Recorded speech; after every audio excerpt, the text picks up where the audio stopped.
Unscripted.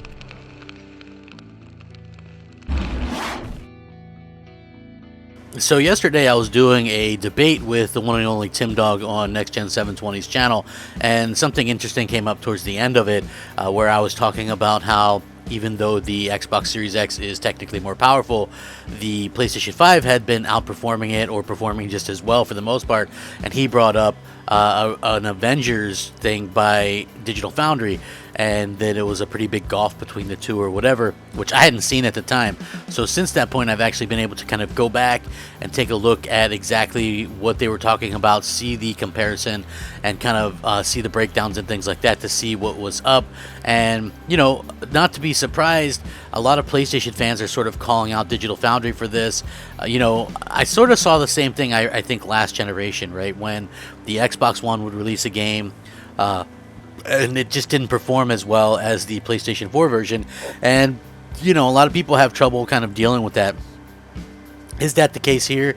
Is it just, you know, people are upset because, you know, a game isn't performing well, or is there something kind of nefarious going on in terms of Digital Foundry actually going out there and, you know, maybe kind of being a little bit biased, or, you know, showing a little bit of favoritism? I think that that's something that a lot of people are talking about right now. For me personally, after looking into it, I do have a bit of a conclusion, and I think it's something that a lot of people will probably definitely think of when they hear this. They'll probably think, oh, well, you know, I think the same exact thing, you know. And to be clear, I really do think and feel like, you know, what we're seeing with these situations with Microsoft and Sony and stuff like that is, you know, it keeps on becoming this thing where we're going to see slight differences or some differences, and that's just going to be the way it is. At the end of the day, you know, fans are going to have to kind of push past this and just sort of understand that this is the type of thing that happens, and it's going to continue to happen either one way or the other. You might as well just kind of get used to it, and I think that that's the biggest piece of advice that I could give people. But let's go ahead and get started. What's up, everybody? Crapgamer here with Crapgamer Reviews, back with another video. Thank you so much for checking it out. I really do appreciate it. Please like, share, subscribe. I would appreciate that as well. You know, if you're looking for a way to help out a dying/rebuilding channel, a like is a simple way to do it, and I really do appreciate that. You can also subscribe. You can hit the bell so you're notified of all the content as soon as it drops. There's just so many different things you can do, and I'm very appreciative of all of those things. So thank you guys very, very much for all of that stuff. It just really does mean a lot to me. So shout out to all the old subscribers, new subscribers, and everybody in between.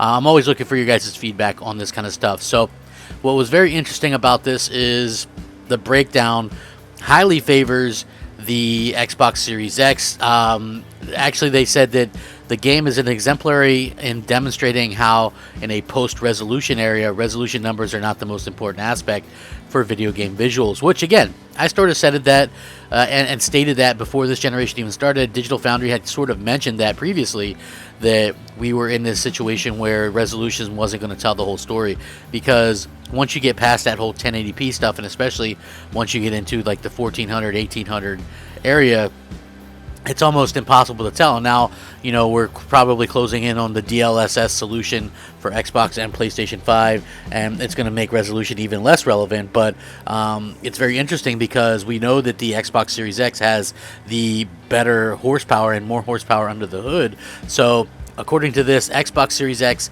has the same modes as the PlayStation 5. Xbox Series X Quality Mode targets native resolution 4K 30.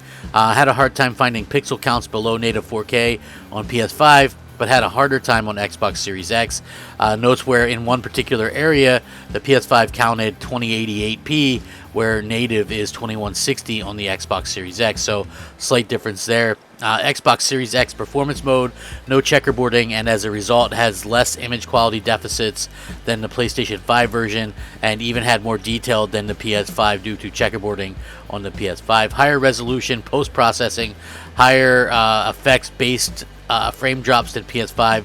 Slight difference at times, lower resolution than PS5, but image quality still better due to lack of checkerboarding. So they were using some kind of weird checkerboarding on the PS5 version, while they were using more of a native resolution on the Xbox Series X, so it makes sense that that version would be a little bit crisper. On the PS5 performance mode, checkerboard 4K can go down to 1800p or lower in intense parts.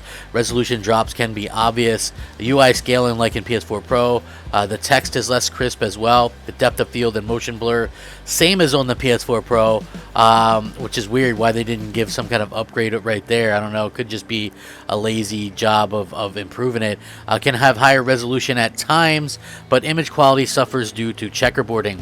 The PlayStation 5 quality mode, mostly the same as Xbox Series X quality mode, except for slight resolution variants with the same effects as well. And they even kind of broke down some of the Series S quality mode, DRS 1440p, and they counted 1368p at times. Does not use high resolution textures. Now the performance mode is no checkerboarding. 1080p is the highest resolution, but it can drop as low as 720p. Loading times, PS5 approximately 4 seconds, the Xbox Series X and S 6 seconds. So yeah, a little bit of an advantage there for the PlayStation 5.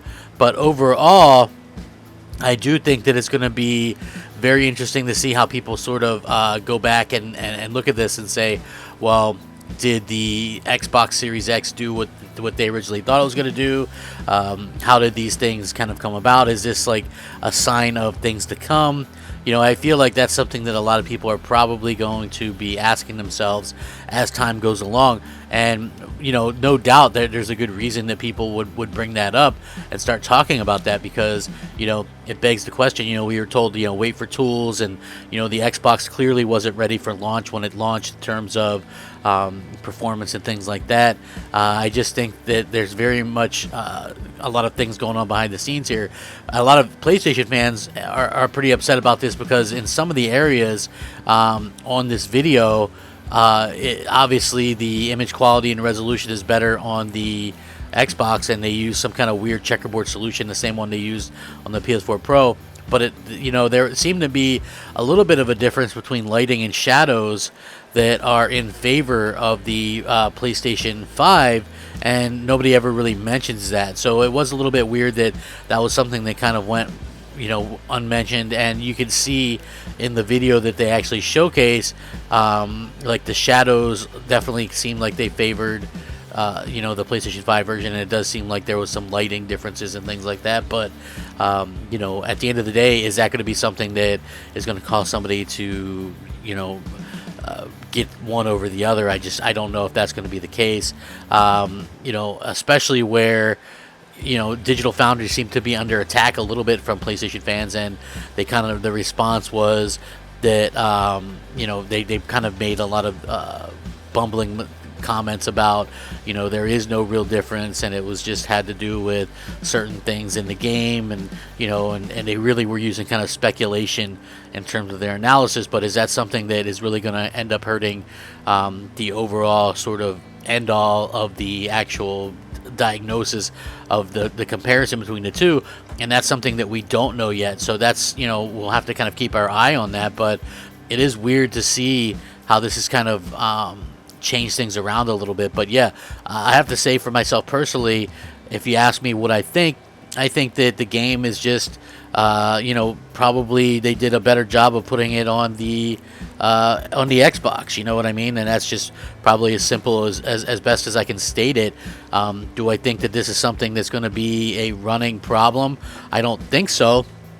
Again, we have to wait and see what new games end up doing. We've already been told time and time again how difficult it is to simply go back and just upgrade an older game for the PlayStation 5, and so at this particular point, we're just kind of sit here stuck wondering, you know, what's going to happen, you know, long term, and we don't really know. But again, we'll know when some new games come out. But again, using an old game as a basis for judging, well, one over the other, I think would be crazy. But we could be seeing a simple fact that, you know, we're going to see a lot of interesting stuff in the future when it comes to these comparisons, and I'll be paying close attention to it, because at the end of the day, the Xbox Series X is just more powerful. And, you know, we're all, I think, sort of wondering when exactly we're going to see these differences, you know what I mean? And this could be just some kind of, I don't know why they used PS4 Pro checkerboarding and things like that with the PS5 when it's perfectly capable of doing better. I think I can understand some of the questioning of the PlayStation fans, but at the end of the day, I think that this could be chalked up to, a sort of a lazy port and not really a good job of kind of doing this. So, I guess it really sort of depends on how you feel about it. But I will link this, and of course, in the description, and you guys can check it out and let me know what you think. I would definitely appreciate it. Hit me up on Twitter, hit me up on Xbox Live or PSN. I would appreciate that as well.